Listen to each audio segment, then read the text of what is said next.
ఓం శ్రీ విఘ్నేశ్వరాయ నమః. అందరికీ నమస్కారం.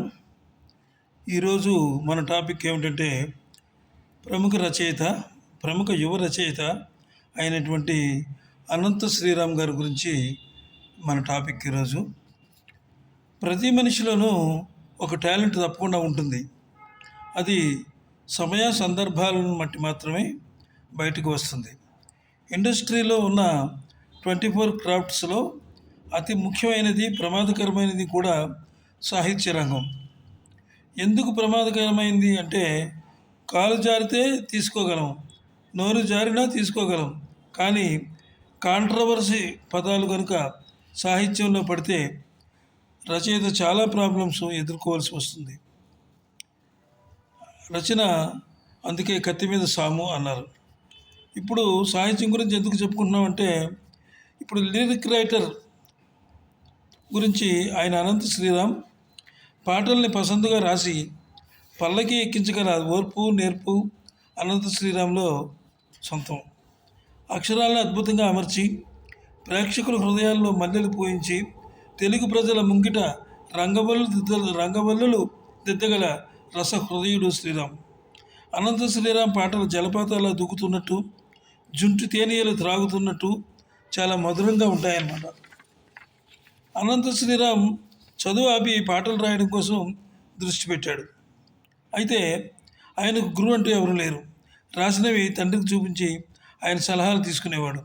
శ్రీరామ్ తండ్రి గారికి సాహితీవేత్తలతో పరిచయాలు ఉండేవి. అది ఆయనకు ప్లస్ పాయింట్ అయిందనమాట. అనంత శ్రీరామ్ మొదటిసారిగా కాదంటే అవుననులే అనే సినిమాల్లో ఓ పాటను రాశాడు.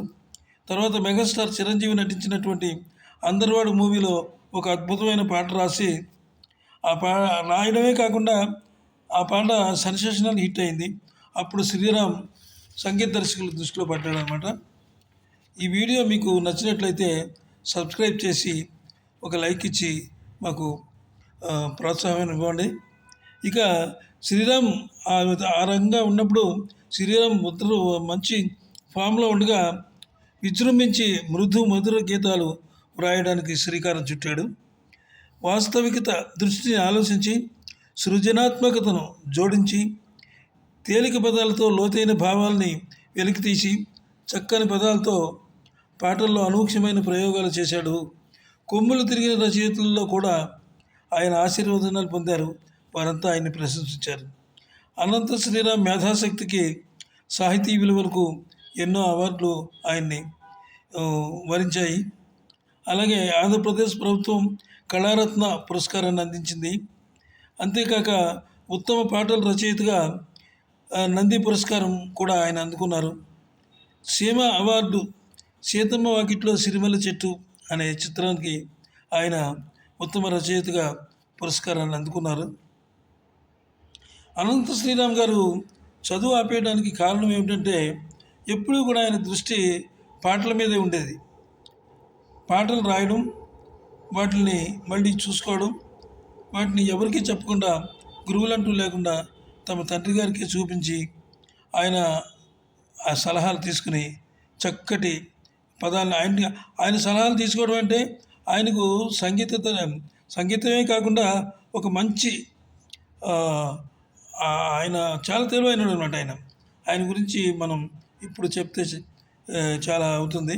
అంచేత ఆయన ఈ సాహితీవేత్తలతోటి అందరితోటి పరిచయాలు ఉండడం వల్ల మరి శ్రీరామ్ గురించి చెప్పడం, వాళ్ళ అబ్బాయి రాసినటువంటి పాటలు చూసిన తర్వాత చాలా చక్కగా ఉన్నాయి, మంచి రైటర్ అవుతాడు అని వాళ్ళు ఆశీర్వదించడం, ఆ ఆశీస్సులు ఫలించడం, అంతవరకు కూడా ఆయనకు ఒక మంచి అంటే వాళ్ళ ప్రశంసలు, వాళ్ళ ఆశీస్సులు ఆయనకు బాగా ఉపకరించాయి.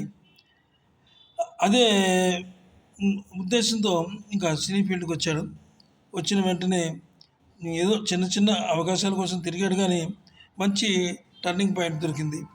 నమస్తే, సెలవు.